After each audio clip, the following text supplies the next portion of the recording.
जय हिंद साथियों, स्वागत है आप सभी का एक और नए वीडियो में। साथियों, आज की इस वीडियो में हम लोग बात करेंगे आप लोगों के क्वेश्चंस के ऊपर। जो क्वेश्चंस आप लोगों के हमेशा रहते हैं, डाउट रहते हैं कि क्या एग्जाम डेट फरवरी में ही आपका एग्जाम हो जाएगा, या फिर आपके मुझे मैथ नहीं आता, मुझे जीएस नहीं आता, मुझे सबसे अच्छी बुक बता दो, मुझे तो कट ऑफ बता दो बस, है ना। तो बहुत ज़्यादा क्वेश्चंस आप लोगों के दिमाग में चलते रहते हैं, आप लोग परेशान होते रहते हैं। आप लोगों के जितने भी क्वेश्चंस बनते हैं ज़्यादातर, वो सभी क्वेश्चनों के आंसर आप सभी को आज मिलने वाले हैं। हो सकता है कि एक व्यक्ति के दिमाग में ये सारे क्वेश्चंस ना हो, लेकिन इनमें से 2-4 क्वेश्चंस तो हर एक स्टूडेंट के दिमाग में चलते रहते हैं। तो आज हम आप सभी के क्वेश्चनों का आप सभी को आंसर मिलने वाला है। बहुत ज़्यादा विद्यार्थी अभी अभी जागे हैं नींद से, जब बिल्कुल आपके फॉर्म ऑनलाइन होना शुरू हो गए हैं, है ना।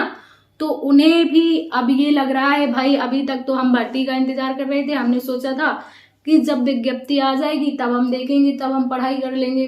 लेकिन ये क्या हुआ, ये तो एग्जाम डेट भी आ गई और फॉर्म भी ऑनलाइन होने लगे, अभी तक तो हमने कुछ किया ही नहीं। तो ऐसे भी विद्यार्थी हैं जिनका कमेंट्स आता है कि क्या मैं अभी से तैयारी शुरू करूं, है ना। तो चलिए शुरू करते हैं हम लोग आपके क्वेश्चनों से, है ना। सबसे पहले तो क्वेश्चन ये है, 45 दिन में कैसे करें तैयारी। यदि आप लोगों का बेसिक कंप्लीट है तो आपको यहाँ पर कोई भी दिक्कत नहीं होने वाली है 45 दिनों में तैयारी करने के लिए। यदि बेसिक कंप्लीट नहीं है तो थोड़ी बहुत दिक्कत होगी, लेकिन फिर भी आप लोग अगर बिल्कुल अपने मन में ये विश्वास जगा लें कि हाँ मुझे भाई सिलेक्ट होना है, तो आप 45 दिन में भी एग्जाम क्या कर सकते हैं, क्लियर कर सकते हैं। 45 दिन में भी कैसे करेंगे। अब 45 दिन में ऐसा नहीं है कि भाई आप उन विद्यार्थियों की तरह पढ़ रहे हैं, सिर्फ और सिर्फ आप सिर्फ मॉक टेस्ट लगा रहे हैं, ना आपने अपना सिलेबस देखा है और ना सिलेबस कंप्लीट किया है। सिर्फ आप एक अच्छे विद्यार्थी की तरह जिसने अपना सिलेबस भी कंप्लीट कर लिया है और उसको पता भी है कि क्या क्या एग्जाम में आने वाला है, आप सिर्फ उसी की तरह बस मॉक टेस्ट लगाए जा रहे हैं, मॉक टेस्ट लगाए जा रहे हैं। तो ऐसे नहीं, 45 दिन आपके पास है, फटाफट से अपना सिलेबस देखिए और सिलेबस कंप्लीट कीजिए। कैसे, अब 45 दिन में 2-4 घंटे पढ़ के नहीं सिलेक्शन होगा। 45 दिन सिर्फ और सिर्फ आपको अपने स्टडी पर फोकस करना पड़ेगा, चाहे आपको आधी रात तक पढ़ना पड़े या फिर आपको पूरी रात पढ़ना पड़े, है ना। पढ़ना तो पड़ेगा ही। तो इस तरह से आप अपनी 45 दिनों में भी सिलेक्शन ले सकते हैं, यदि आपको खुद में विश्वास है कि हाँ मैं कर सकता हूं। तो आप पढ़िए अच्छे से और अपना सिलेबस कंप्लीट कीजिए और मॉक टेस्ट लगाइए, ठीक है। सिर्फ और सिर्फ आपको पढ़ना है, कोई भी मार्केट नहीं जाना है, दोस्तों के साथ घूमने नहीं जाना है, पार्टी नहीं करना है, सिर्फ और सिर्फ पढ़ना है। तो आप 45 दिन की तैयारी में भी सिलेक्शन पा सकते हैं, सिर्फ पढ़ाई करके। ऐसे सिर्फ पढ़ाई करके आप सिलेक्शन पा सकते हैं। क्या अभी से तैयारी शुरू कर सकते हैं? बिल्कुल कर सकते हैं, अभी से तैयारी शुरू बिल्कुल शुरू कर सकते हैं, या फिर कर दीजिए। और नहीं करोगे तो फिर कुछ साल बाद, 2-4 साल बाद आप भी यही कहोगे, एज रिलैक्सेशन मिलेगा कि नहीं, कितने साल का मिलेगा, है ना। इससे अच्छा है बिल्कुल भी अभी से तैयारी शुरू कर दो। भाई देखो, मैं आपको कई बार बता चुकी हूँ कि ऐसे सिर्फ ऐसे बोलने से सिलेक्शन नहीं होगा कि अभी से तैयारी शुरू कर दूं, अभी से कर दूं। अगर आप सीरियस है एग्जाम क्लियर करने के लिए तो तैयारी शुरू कर क्यों नहीं रहे हैं। मुझे ये नहीं समझ में आता, क्यों बार बार वही कमेंट्स हर एक चैनल पर जाकर आप करते हैं कि क्या मैं अभी से तैयारी शुरू कर दूं। 1-2 दिन आप इसी चीज में बर्बाद कर दे रहे हो, क्या मैं अभी से तैयारी शुरू कर दूं, अभी से तैयारी शुरू कर दूं। किसी एक इंसान ने आपसे कह दिया अभी से पढ़ोगे तो तैयारी नहीं होगी, फिर आप 1-2 दिन शांत बैठ गए, फिर आपके दिमाग में आया कि हो सकता है, फिर आप दूसरे से पूछने चले गए कि क्या मैं अभी से तैयारी शुरू कर दूं। तो ऐसे पूछ पूछ के नहीं आपका सिलेक्शन होगा। आप अगर सीरियस हैं तो तैयारी बिल्कुल शुरू कर दीजिए, और बिल्कुल सेम यही कंडीशन है कि सिर्फ आप पढ़ाई कीजिए, किसी से कोई मतलब मत रखिए जब तक आपका सिलेक्शन नहीं हो सकता। ठीक है। एग्जाम डेट सही बताओ। भैया यहाँ मजाक थोड़ी ना चल रहा है, कोई भी मजाक थोड़ी ना कर रहा है कि एग्जाम डेट सही बताओ। बहुत सारे विद्यार्थियों के कमेंट्स आते हैं एग्जाम डेट सही बताओ। एग्जाम डेट आपकी फरवरी में प्रस्तावित है और 11 फरवरी को आपका आरओ एआरओ का एग्जाम भी, दोनों ही बड़ी भर्तियां हैं। और आपको क्या लगता है कि अब 3 साल की आयु में जो है आपको छूट भी मिल गई है, तो आपको क्या लगता है कि जो आपके पहले 20 से 25 लाख फॉर्म पड़ने वाले थे, क्या फॉर्म की संख्या उतनी ही रहेगी? बिल्कुल नहीं रहेगी, और ज्यादा फॉर्म पड़ेंगे, है ना। तो विद्यार्थी जो है कि बहुत ज्यादा संख्या में उसी डेट में 2 बड़े भर्तियों के एग्जाम करा पाना नामुमकिन है ना। 11 फरवरी को तो नहीं मान के चल सकते हम लोग, लेकिन आपका एग्जाम होगा तो आप 11 फरवरी को तो नहीं होगा, लेकिन आपको ये मानना है कि हमारा एग्जाम 11 फरवरी को ही होगा। आप उसी हिसाब से अपनी तैयारी कीजिए। बस ऐसे नहीं मान लेना है कि फरवरी में तो ऐसे बस अपने दिमाग में बिठा लेना है सब कुछ सेटिंग। फरवरी में तो आरओ का एग्जाम है, ये वाला तो होगा नहीं, कुछ दिनों बाद ही होगा, हो सकता है चुनाव के बाद हो, तो चलो बाद में पढ़ लेंगे। ऐसे अपनी मनगढ़ंत कहानियां नहीं बनानी है। फरवरी में एग्जाम मान करके तैयारी करनी है। ठीक है। दूसरा, हमने तैयारी कैसे की थी, ऑनलाइन या ऑफलाइन? ये आप लोगों के बहुत ज्यादा डाउट्स मतलब कमेंट्स आते हैं कि मैंने तैयारी कहाँ से की थी, कैसे की थी। तो देखो, मैंने तो तैयारी की थी ऑनलाइन और ऑफलाइन। ऑनलाइन और ऑफलाइन दोनों तरीकों से तैयारी की थी। और देखो, ऑफलाइन में क्या होता है कि ऑफलाइन में आपको 2 से 3 घंटे पढ़ाते हैं, ठीक है। और ऑनलाइन में आप सारा दिन पढ़ सकते हैं, सारी रात पढ़ सकते हैं। ऑफलाइन में 2 से 3 घंटे पढ़ाएंगे आपको, आप उसके नोट्स बना लीजिए।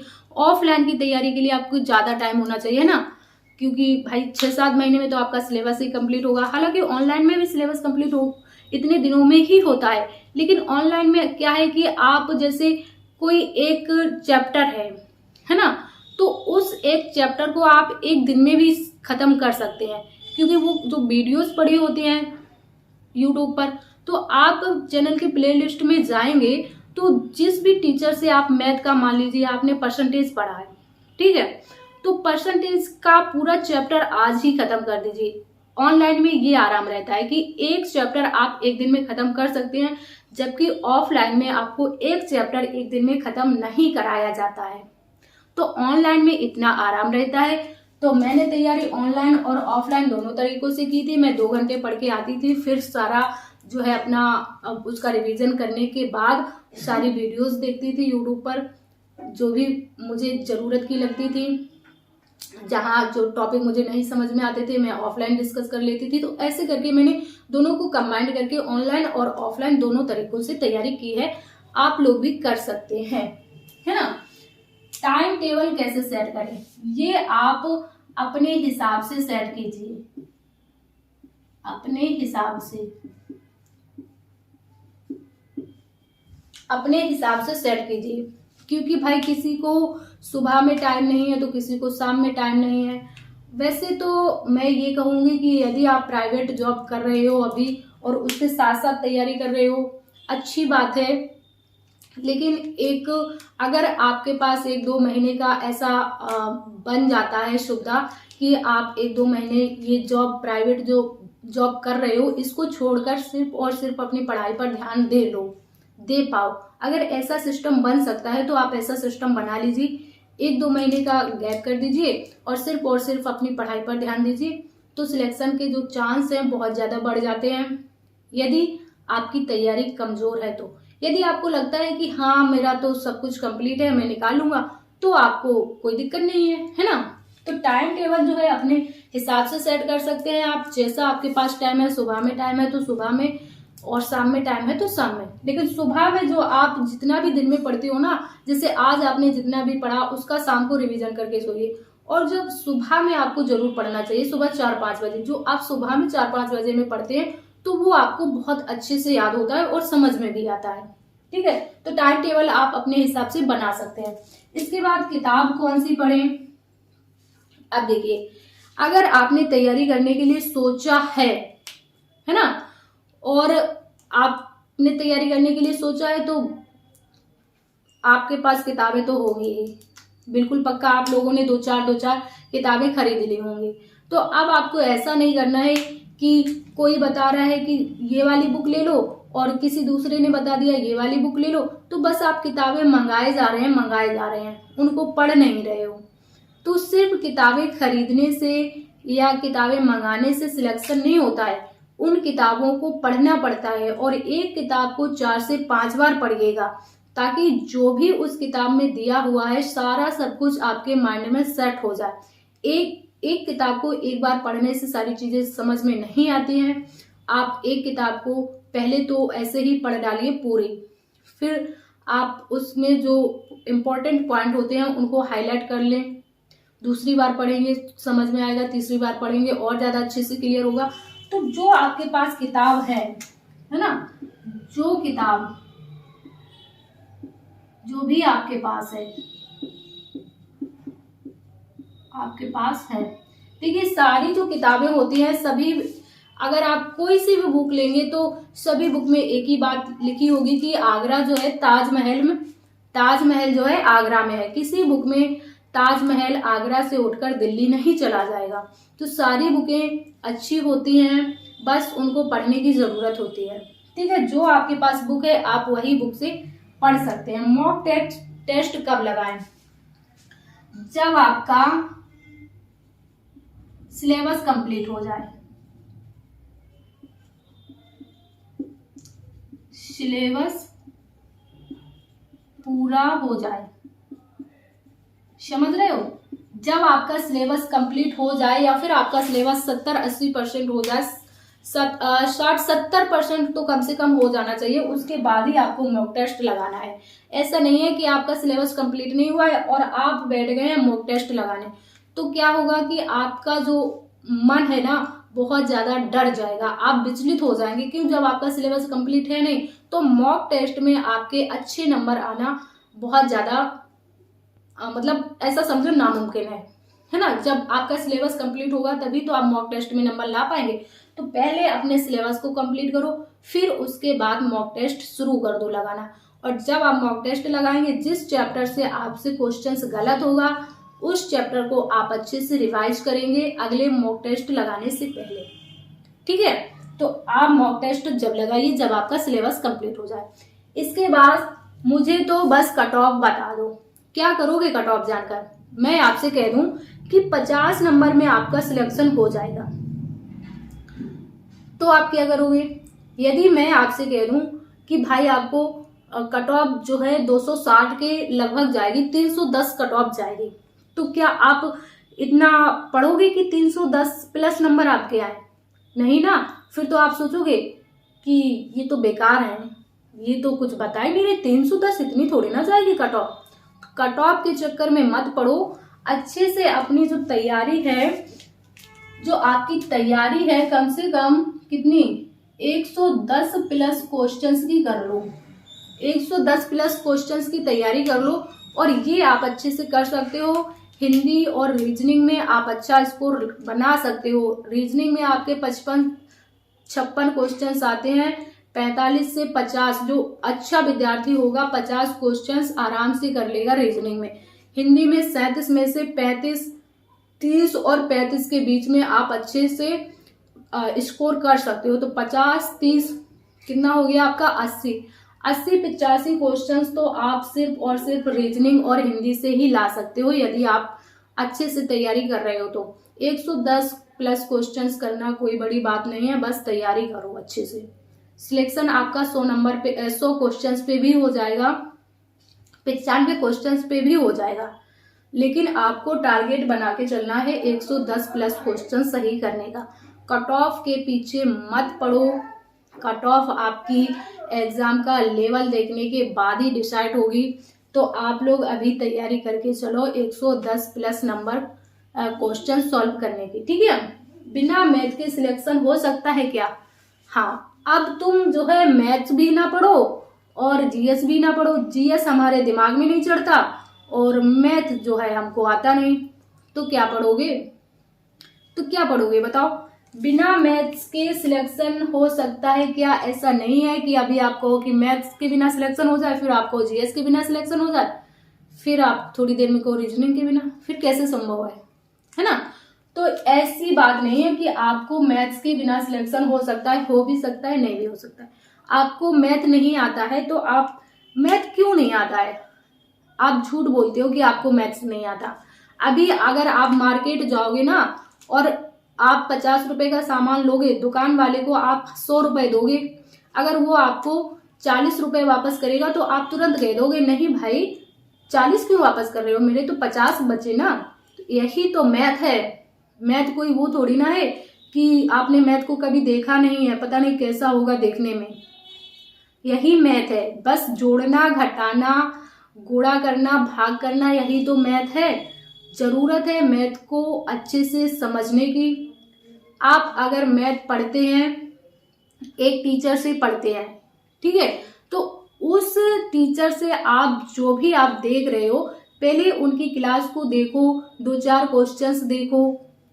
नहीं तो ऐसा करते हो आप लोग कि बस गए क्लास में, उन्होंने बता दिया x प्लस वाई इतना हो गया, और आपने दूसरे में देखा था कि x प्लस वाई ऐसे हो रहा था, कहोगे आप कि नहीं ये बेकार। ये अरे क्वेश्चंस को पूरा देखो तो, समझो तो कैसे कर रहे हैं वो सर, है ना? तो मैथ आपको बहुत डरने की सब्जेक्ट नहीं है। मैथ आप कर सकते हो, बस जरूरत है आपको समझने की और प्रैक्टिस करने की। मैथ के क्वेश्चंस इतने ज्यादा हाई फाई नहीं आते हैं जितना आप समझ रहे हो। नॉर्मल आपका जोड़ घटाना परसेंटेज के क्वेश्चंस आते हैं। एडवांस मैथ के 1-2 क्वेश्चन आ जाएंगे तो आ जाएंगे, अर्थमेटिकली मैथ आता है और नॉर्मल क्वेश्चंस आते हैं, ठीक है। इसके बाद जीके जीएस याद नहीं होता। काहे नहीं याद होता? याद नहीं, याद होती है। अच्छा ये क्या लिखा? जीके जीएस याद नहीं होती है। क्यों नहीं याद होती है? जीके जीएस में आपको नाम ही तो याद करने होते हैं कि अमेरिका की राजधानी क्या है, वाशिंगटन डीसी। ये नाम ही तो है। भारत की राजधानी क्या है, नाम ही तो है। आपको अपने रिश्तेदारों के कैसे नाम याद हो जाते हैं, अपने घर वालों के, अपने गांव वालों के, मोहल्ला पड़ोसियों के कैसे नाम याद हो जाते हैं? ऐसे ही तो वो याद करने हैं जैसे सब नाम याद हो जाते हैं। पता है जीएस को याद करने का एक तरीका बताएं आपको। जब भी आप पढ़ते हो, है ना, मैंने ये अप्लाई किया है अपने आप पर, जब भी आप पढ़ते हैं तो कोई चीज को थोड़ी सी आवाज में पढ़ेंगे, है ना, कि भारत के प्रथम राष्ट्रपति कौन थे, ये थे वो थे, है ना, और प्रधानमंत्री कौन थे, इस 17 आर्टिकल में क्या है, 18 अनुच्छेद 18 में क्या है। तो जब आप इस तरह से बोलकर पढ़ेंगे तो ये जो आप पढ़ रहे हो बोलकर, ये अपने मोबाइल में क्या करना है, आपको रिकॉर्ड कर लेना है। रिकॉर्डिंग होती है ना, तो रिकॉर्ड कर लेना है। और ये आपको कब सुनना है? जब आप कहीं कुछ काम कर रहे हो या फिर कहीं आ जा रहे हो, तो ये रिकॉर्डिंग अपनी ऑन करके अपना सुनते रहना है कि हम, तो इससे क्या होता है, आपकी जो चीजें होती है रिकॉल होती हैं। और एक बार करके देखना, अपनी आवाज सुनने में भी बहुत अच्छा लगता है। तो एक बार करके देखना, चाहे 2-4 क्वेश्चन से ही रिकॉर्ड करना, देखना अच्छा लगेगा, है ना। तो इस तरह से आप चीजें याद कर सकते हैं। जैसे हमेशा तो आपके पास 24 घंटे, आप 24 घंटे बैठ के पढ़ेंगे तो नहीं, काम वाम भी तो करेंगे, खाना पीना भी तो खाएंगे, नहाएंगे, और खाना, लड़कियां जो है खाना वाना बनाएंगी भी। तो एक बार जब आप चीजें पढ़ेंगी, रिकॉर्ड कर लेंगी, तो एक बार उसको सुन के देखना अच्छा लगेगा और चीजें याद भी होंगी, ठीक है।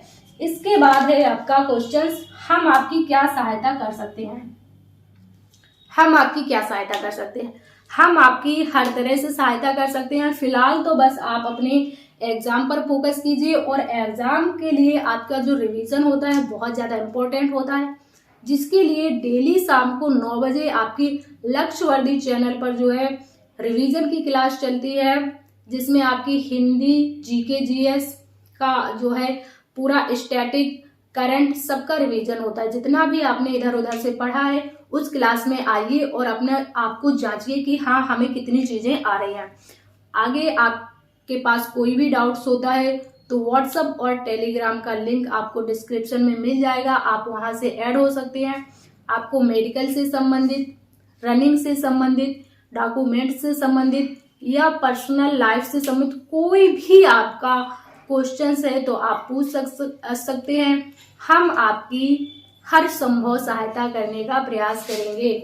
ठीक है, हम आपकी सहायता पूरी तरह से करेंगे जितना आप कर सकते हैं, जितने आपके जेन्युइन क्वेश्चंस होते हैं। तो साथियों, उम्मीद है कि आपको बहुत अच्छा लगा होगा ये सारी चीजें जान करके।